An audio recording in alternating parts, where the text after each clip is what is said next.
Est-ce que le Barça a le meilleur trio d'attaque au monde? On va voir tout ça dans cette vidéo. Salut à tous les gars, c'est Azial. Aujourd'hui, on se retrouve pour une nouvelle vidéo. On va parler de l'actualité du Barça. Ça y est, les Barcelonais, vous êtes enfin champions de Liga, de manière officielle, même si c'était déjà pour moi quasiment acquis après la victoire lors du Classico. C'est désormais fait de manière officielle. Le Barça est champion d'Espagne. Le Barça a absolument tout raflé sur la scène nationale. Dommage d'avoir pris cette défaite en Ligue des Champions face à l'Inter dans le scénario dingue qu'on connaît, parce que t'étais pas loin de réaliser une saison historique, une saison all-time, comme quoi Hansi Flick est coutumier du fait, hein, il avait déjà fait du côté du Bayern, il a failli le refaire du côté du Barça, et dans cette saison, enfin dans cette vidéo plutôt, mais aussi dans cette saison, le trio d'attaque est énormément ressorti, et du coup aujourd'hui on va en discuter, on va se faire un petit débat autour de la Rafale. Et oui, la Rafale, c'est le surnom que les supporters du Barça ont trouvé à ce trio d'attaque. Avant, on avait la MSN, maintenant on a la Rafale. Pourquoi la Rafale? LA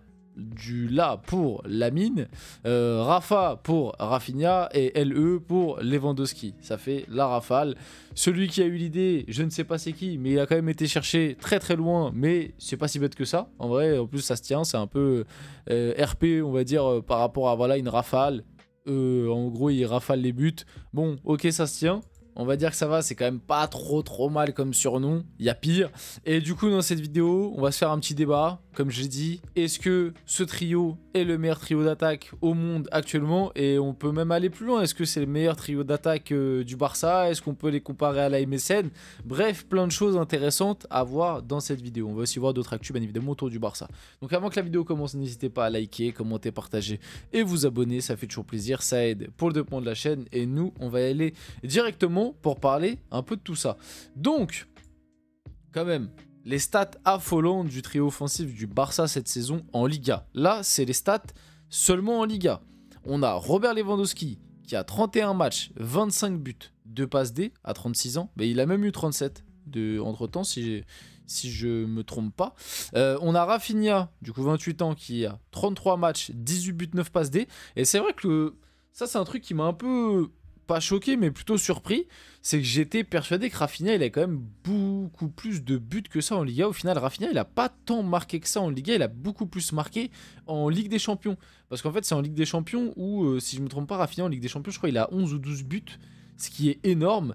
Et au final, il a quasiment autant marqué en Ligue des Champions avec beaucoup moins de matchs qu'en Liga, quoi. Donc le ratio but marqué en Ligue des Champions par rapport à but marqué en Liga, tu vois, si tu fais la comparaison avec le nombre de matchs, il a un meilleur ratio en Ligue des Champions qu'en Liga. Et c'est quand même plutôt rare qu'un mec ait un meilleur ratio, qu'un attaquant ait un meilleur ratio en Ligue des Champions que dans son championnat. Ça peut arriver, mais c'est pas courant, on va dire. Donc c'était le petit truc à noter, quoi. Je pensais qu'il avait beaucoup plus marqué en Liga. Et pour finir, on a Lamine Yamal, dont on a énormément parlé et vanté. Le petit génie Lamine Yamal, même si d'après certains, ce n'est pas un phénomène et il est un peu surcoté. Hein. Je fais une petite transition, je fais une petite pub là, pour la vidéo que j'ai sortie ce matin. N'hésitez pas à aller la voir pour voir qui a dit ça et pour voir comment je défends Lamine quand même. Qui est à 32 matchs, 8 buts, 13 passes D. D'ailleurs, pendant un moment, il s'est calmé en deuxième partie de saison parce que si je me rappelle bien, il me semble qu'à la mi-saison, il était à 8 ou 9 passes D en Liga et il était en course pour aller chercher le record de Messi. Et si je me trompe pas, le record de Messi en Liga en termes de passes D, parce que c'est Messi qui a le record de passes D en Liga, il me semble que c'est 18. Si je me trompe pas, il me semble que c'est 17 ou 18. En vrai, il faudrait vérifier. Mais je me rappelle qu'à la mi-saison, du coup, ça parlait autour de Lamine Yamal pour potentiellement aller chercher le record de Messi de passe D. Bon, au final, il le fera pas cette saison. À part s'il met 6 passes D là, sur les 2 derniers matchs. Ce qui peut arriver, hein, on sait jamais, hein, ça peut arriver, mais j'y crois moyen personnellement. Mais par contre, je pense que dans un avenir proche, le record de passe D de Messi, je pense qu'il est capable d'aller l'exploser. Parce qu'on sait, il a une qualité de passe, notamment avec sa spéciale, la fameuse extérieure du pied, la trivela qu'il fait très souvent, qu'il utilise très souvent, même des fois limite un peu trop souvent et... Il y a des moments où il abuse un peu avec parce qu'il peut faire autrement et il veut faire son extérieur du pied et je trouve que ça bonifie pas forcément l'action. Mais globalement, voilà, quand même, ça réussit très souvent et on va pas non plus lui taper dessus. On rappelle que c'est un gamin de 17 ans qui est absolument extraordinaire. Donc, le débat et la question qu'on peut un peu se poser, c'est déjà, est-ce que cette saison, ce trio a été le meilleur trio d'attaque du monde, d'Europe, bref. Bon bah je vais faire très vite, hein. Je vais pas aller dans le suspense et de toute façon en vrai je trouve que la concurrence, bah il y en a pas trop par rapport à ce débat là, c'est-à-dire que pour moi oui, parce que quand tu prends les autres grosses écuries européennes qui ont un peu performé cette année, tu te rends compte que soit les trios n'ont pas tous fonctionné, ou soit bah tout simplement c'est des équipes qui n'ont pas de trio. Je te prends un exemple, par exemple l'Inter qui est en finale de Ligue des Champions qui a éliminé le Barça, bon bah l'Inter c'est plus un duo. Marcus Thuram, Lautaro Martinez. Et en plus, le duo a pas toujours joué ensemble. Ils n'ont pas toujours été performants parce que notamment il y a eu des blessures. Il y a eu une première partie de saison compliquée pour Lautaro Martinez, pardon. Donc, bref. L'Inter, on enlève. Le PSG, on pourrait se dire, ah, peut-être le trio du PSG, il y a Barcola, il y a Doué, il y a Dembélé, il y a Kvara. On pourrait se dire, bon, le trio peut rivaliser un peu avec celui du Barça, mais pour moi non, parce que c'est très très différent, pour la simple et bonne raison que côté PSG, il y a eu Dembélé qui a été titulaire sur toute la saison, mais après le reste en fait ça a beaucoup bougé, c'est-à-dire qu'en début de saison on avait du Lee Kang-in et Barcola, après on a eu du Barcola et Désiré Doué, après on a eu du Kvara et Barcola, et sur la fin de saison on n'est plus sur du Kvara et Désiré Doué. Pour moi, en fait, on n'a pas eu un trio qui s'est imposé et qui a duré sur toute la saison comme le trio du Barça. Donc, par rapport à ça, pour moi, c'est difficile de dégager un réel trio du PSG. Maintenant, oui, les attaquants du PSG ont été globalement bons sur la saison. Ils ont chacun eu leur gros temps fort, mais sur la globalité, l'attaque du PSG a répondu présent. Mais dégager un trio aussi marquant comme l'a été celui du Barça, non pour moi. Et après, tu prends les autres gros clubs. Bon, le trio du Real, est-ce que j'ai besoin d'en parler? Il a énormément déçu. Après, il y a quoi d'autre? Bon, City, on n'en parle pas. Après, j'ai peur d'oublier un trio, mais normalement, pour moi, il n'y a pas trop de débat. Par rapport au trio de Liverpool, peut-être, bon, bah, c'est surtout Salah qui a performé. Et puis autour, c'était bien plus faible. Donc, est-ce qu'on peut appeler ça trio? Non. Il y a quoi d'autre comme grosse équipe qui a performé cette saison en Ligue des Champions? Après, en fait, finalement, t'arrives très vite. Ouais, t'arrives très vite à la fin. De toute façon, les stats parlent d'elles-mêmes. On le voit, les trois joueurs en termes de statistiques, ils ont des stats comme de taré. Parce que là, c'est les stats juste en Liga. Hein. Si tu prends les stats toutes compétitions confondues, Lewandowski, Rafinha, c'est des stats de malade. Et même Lamine Yamal, il a des excellentes stats pour un gamin de 17 ans, on le rappelle. Il est à 40 goal assists. Toute compétition confondue, Lamine Yamal. Je crois, si je me trompe pas, il est à 18 buts, 22 passes D. Donc ce qui est absolument énorme. Donc oui, c'est le meilleur trio d'Europe. Maintenant, si tu veux commencer à faire des débats un peu par rapport à l'histoire, est-ce que c'est le meilleur trio de l'histoire du Barça ou est-ce que c'est un meilleur trio que la MSN?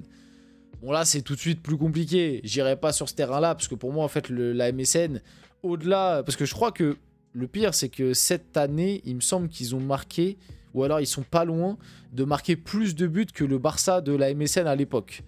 Je crois que c'est toute l'équipe, c'est pas le trio en lui-même, mais je crois en gros le Barça de cette saison, il me semble qu'ils sont à quelques buts, à 1 ou 2 buts, de dépasser le Barça de la MSN qui avait fait un record de buts en Liga.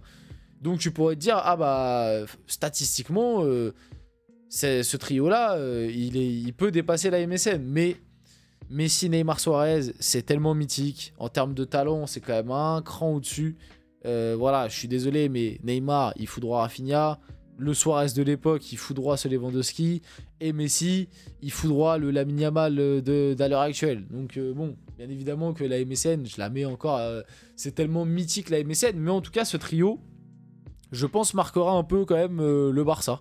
Je pense que c'est un trio dont on s'en souviendra dans quelques années. On se dira, bon, ce sera pas marquant quand même la MSN, mais je pense qu'on se dira, ah, l'attaque Lamine Yamal, Rafinha, Lewandowski, c'était très sympa à regarder quand même. Rafinha a dit en conférence de presse, en janvier, certains disaient que nous ne battions que pour la 3e place. On se rappelle, au mois de janvier, le Barça avait quasiment 10 points de retard sur le Real Madrid, puisqu'ils avaient 10 points avec un match en moins. Mais factuellement, ils avaient 10 points. Avec le match en moins, ça faisait 7. Si tu gagnais le match en moins, mais ils avaient 10 points de retard. Mais nous avons cru en nous, j'ai déjà remporté tous les titres nationaux avec ce maillot, bah tu l'as fait cette saison, rien que cette saison tu as remporté tous les titres nationaux. Maintenant nous devons remporter les titres européens, avec cette fameuse Ligue des Champions où t'étais à quelques secondes hein, cette saison finalement, t'étais à je crois 1 minute 30 d'être qualifié pour la finale de Ligue des Champions. Le Barça veut prolonger Szczęsny d'1 an, plus une saison supplémentaire en option. Alors moi je vous le dis direct, je ne le ferai pas. moi je ne prolongerai pas Szczęsny. Tu as Ter Stegen qui va revenir de blessure. Et pour moi, il faudrait que tu ailles chercher un gardien. Après, on connaît les finances du Barça. Je sais pas s'ils peuvent vraiment investir de ouf sur le marché cet été. Et peut-être que s'ils peuvent investir sur le marché cet été, et même sûrement que le gardien ne sera pas du tout leur priorité. Maintenant, pour moi, garder Szczęsny et Ter Stegen, ça, je trouve que ça n'a pas grand intérêt. Voilà. On finit la vidéo là-dessus. J'espère que cette vidéo vous a plu. Si c'est le cas, n'hésitez pas à liker, commenter, partager, vous abonner. Les gars, c'était Aziel. On se retrouve très rapidement pour une prochaine vidéo.